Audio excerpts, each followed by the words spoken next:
जी, श्रीमती रबरी देवी जी, श्रीमती रबरी देवी जी, Shri Ghulam Nabi Azad ji, Shri CP Joshi ji, Shrimati Meera Kumar ji, Shri Shakeel Ahmad जी, श्री शिवपाल यादव जी, श्री वशिष्ठ नारायण सिंह जी, श्री रामचंद्र पूर्व जी, श्री अशोक चौधरी जी, श्री सदानंद सिंह जी, श्री अब्दुल बारी सिद्दीकी जी।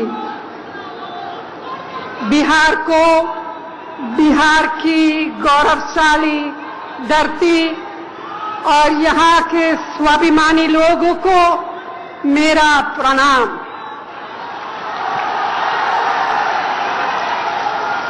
आज मैं इस महान धरती पर बिहार वासियों के स्वाभिमान की लड़ाई को एक मजबूत धार देने आए हूँ। मैं उनकी सहभागी बनने आई हूँ। यह सत्य, शांति और अहिंसा का संदेश देने वाली धरती है। भगवान बुद्ध, महान सम्राट अशोक की धरती है। यह चंद्रगुप्त और चाणक्य जैसे राजनीतिक महापुरुषों, महान सिख गुरु गोविंद सिंह जी की धरती है। यह संतों, पीरों, वीरों और देशभक्तों की धरती है। यह बाबू कुंवर सिंह जैसे तमाम स्वाधीनता सेनानियों की धरती है, जिन्होंने स्वाभिमान की रक्षा के लिए संघर्ष किया, अपना बलिदान दिया है। मुझे मालूम है कि बिहार के लोग अपने स्वाभिमान की रक्षा के लिए हमेशा सचेत रहते हैं। इस रैली में भारी संख्या में आए हुए लोगों ने एक बार फिर से यह साबित कर दिया है कि वे अपने सम्मान की रक्षा किसी भी कीमत पर करते हैं।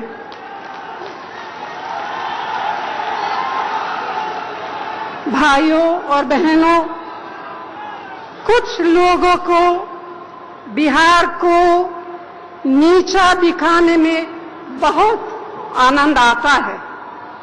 उन्हें जब भी मौका मिलता है वे इसे किसी न किसी बहाने से नीचा दिखाते हैं। कभी बिहार के कल्चर का मजाक उड़ाते हैं, कभी डीएनए को खराब बताते हैं, कभी बिहार को बीमारों बताते हैं। लेकिन मैं कहना चाहती हूं कि कांग्रेस ने हमेशा बिहार के लोगों का सम्मान किया है। उनकी प्रतिभा का हमेशा आदर किया है। इतिहास गवाह है कि इस प्रदेश को हर क्षेत्र में विकास के रास्ते पर ले जाने में कांग्रेस पार्टी का भी योगदान है। कांग्रेस पार्टी के नेतृत्व में यूपीए सरकार के शासनकाल में कई बड़ी योजनाओं को मंजूरी दी, जिसके आधार पर बिहार ने नीतीश कुमार जी के नेतृत्व में खूब तरक्की की। इसमें लालू प्रसाद यादव जी का भी सराहनीय योगदान है।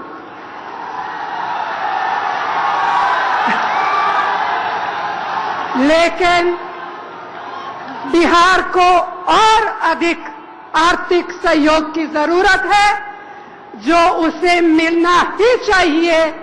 यह उसका हक है, आपका हक है, किसी के दया नहीं है। भाइयों बहनों, मोदी सरकार अपना एक चौथाई समय खत्म कर चुकी है, लेकिन अभी तक शोबाजी के अलावा क्या किया है? कुछ नहीं किया। आप मुझसे ज्यादा जानते हैं, कुछ नहीं किया। महात्मा गांधी नरेगा में कटौती से भारी संख्या में गांव के गरीब बेरोजगार हुए हैं। मेरी प्यारी बहनें, जो सभी क्षेत्रों में कदम से कदम मिलाकर अपना योगदान दे रही हैं, और बच्चे जो हमारे देश का भविष्य है, उनके कल्याण की योजनाओं में भी भारी कटौती की गई है। प्रधानमंत्री मोदी ने हर साल 1 करोड़ युवाओं को नौकरी देने का वादा किया था।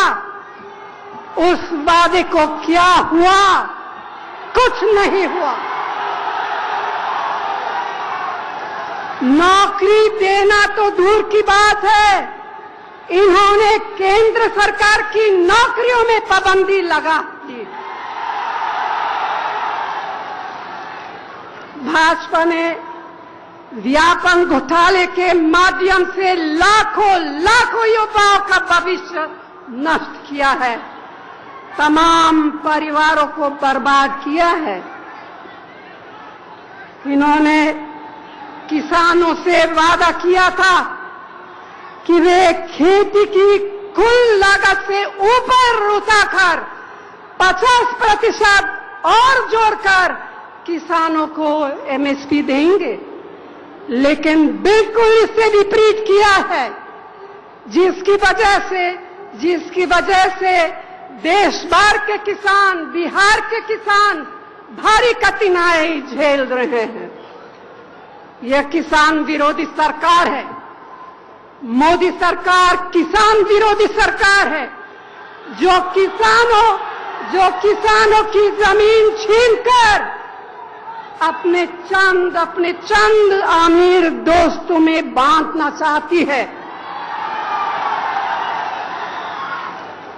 देश के किसानों के हकों की रक्षा के लिए हम सभी ने संसद में लड़ाई लड़ी और आखिर में सरकार को झुकना पड़ा। देश के जनता के साथ साथ बिहार की जनता का प्राइम मिनिस्टर मोदी की सरकार से विश्वास उठ चुका है।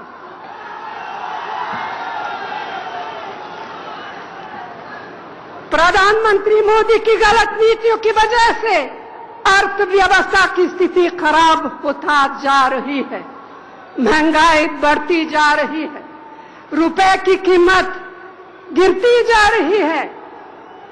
और मैं आपको बताना चाहती हूं, याद दिलाना चाहती हूं, आज से ठीक 2 साल पहले भाजपा के नेता ने कहा था कि आज रुपए ने अपनी कीमत खोई और प्रधानमंत्री ने अपनी गरिमा खोई।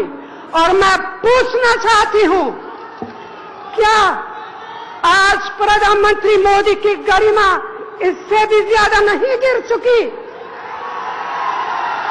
लेकिन मौन रात का रास्ता अपनाया है। इसके बारे में पहले पाकिस्तान पर प्रधानमंत्री मोदी खूब बढ़ चढ़कर चुनौती देते थे। आज जबकि दिन ब दिन बॉर्डर पर हमारे जवान शहीद हो रहे हैं, वहां के नागरिकों पर हमले हो रहे हैं, पाकिस्तान के प्रति उनकी क्या नीति है? क्या नीति है उनकी? देश जानना चाहते हैं, हम सब जानना चाहते हैं। भ्रष्टाचार मुक्त भारत के इनके वादे को क्या हुआ? चाहे मोदी गेट हो या फिर व्यापम हो या फिर उनके मुख्यमंत्री हो, इन सब मामलों में प्रधानमंत्री मोदी ने पूरी तरह से मौन रात का रास्ता अपनाया है। भाइयों और बहनों, आपको सोचना पड़ेगा कि जिन्होंने अपना 56 इंच का सीना दिखाकर देश की जनता से इतने सारे झूठे और खोखले वादे किए, और आज आपसे जो वादे किए जा रहे हैं, क्या आप उस पर विश्वास करेंगे? नहीं करेंगे। तो फिर अंत में भाइयों और बहनों, भाजपा के झूठे वादे और उनके सांप्रदायिक सोच के खिलाफ हम सब एक मंच पर इकट्ठा हुए। कांग्रेस ने जेडीयू और आरजेडी के साथ मिलकर विधानसभा का यह चुनाव लड़ने का फैसला किया। यह एक जैसी सामाजिक सोच की पार्टियों का गठबंधन है, जो भाजपा के नेतृत्व में बनने वाले असरवादी गठबंधन का डटकर मुकाबला करेगा।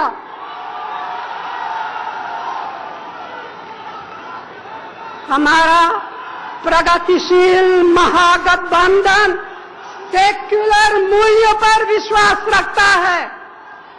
सभी जातियों और धर्मों के बीच आपसी सद्भाव बनाकर विकास के रास्ते पर चलने की राजनीति का संकल्प करता है।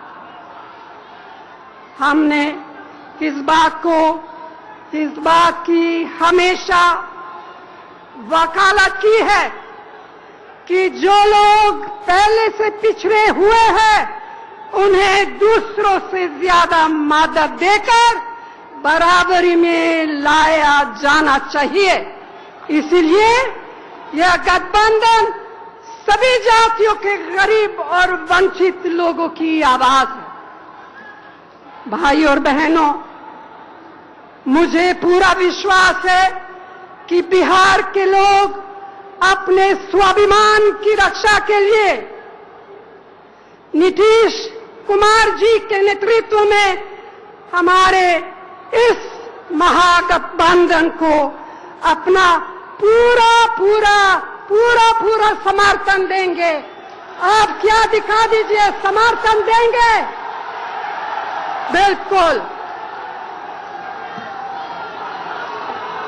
अंत में आप सभी को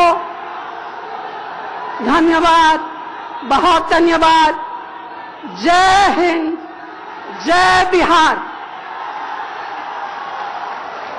यूपीए चेयरपर्सन कांग्रेस अध्यक्षा सोनिया गांधी पटना में महागठबंधन की रैली को संबोधित करते हुए हमला किया प्रधानमंत्री नरेंद्र मोदी पर, हर उनकी उस मुहिम पर निशाना बनाया जिसको लेकर वो बिहार चुनाव में आगे बढ़ रहे हैं। तमाम वादे पर उन्होंने हमला किया, 56 इंच के सीने पर तंज भी कसा और ये कहा कि मोदी सरकार सिर्फ शोबाजी कर रही है, मोदी सरकार विकास विरोधी है। यहाँ गौरतलब है कि मोदी सरकार विकास के नारे पर ही आगे बढ़ रही है और सोनिया ने हमला भी उसी पर किया है कि वो विकास विरोधी हैं। पीएम के रोजगार के वादे पर सवाल उठाए हैं, बिहार की जनता से कहा है कि उसका मोदी सरकार पर से विश्वास उठ गया है। एकजुटता दिखाई जा रही है इस वक्त महागठबंधन की रैली। पीएम के रोजगार के वादे पर सवाल उठाए हैं, बिहार की जनता से कहा है कि उसका मोदी सरकार पर से विश्वास उठ गया है। एकजुटता दिखाई जा रही है इस वक्त महागठबंधन की रैली में। इस वक्त नीतीश कुमार